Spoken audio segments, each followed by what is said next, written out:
নমস্কার, দীপান্বিতা সারাদিন ইউটিউব চ্যানেলের নতুন একটি ভিডিওতে সবাইকে জানাই স্বাগত। আজ ভোরবেলা উঠেই বিহানের জন্য বানাতে বসেছিলাম সাবুর খিচুড়ি।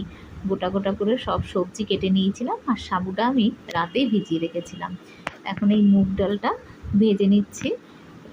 ভেজে নেওয়ার পর এটাকে আমি ধুয়ে নিয়েছিলাম। তারপর আদা আর একটুখানি জিরে, তেজপাতা দিয়ে একটু ভেজে ভেজে নেওয়ার পর আমি যেহেতু একটু পেঁয়াজ খেতে ভালোবাসি, তো একটু পেঁয়াজ আর টমেটোও দিয়ে দিয়েছিলাম।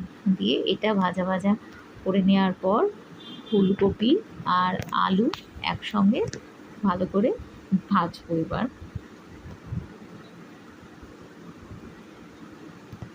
এটা ভালো করে ভেজে নেওয়ার পর এটার মধ্যে দিয়ে দিয়েছিলাম মুগ ডালটা, দিয়ে পরিমাণ মতো লবণ, হলুদ আর জিরের গুঁড়ো দিয়ে এটাকে বসিয়ে দিয়েছিলাম। তারপর সাবুটা দিয়ে সবশেষে একটু গরম মশলার ঘি দিয়ে নামিয়ে দিলাম।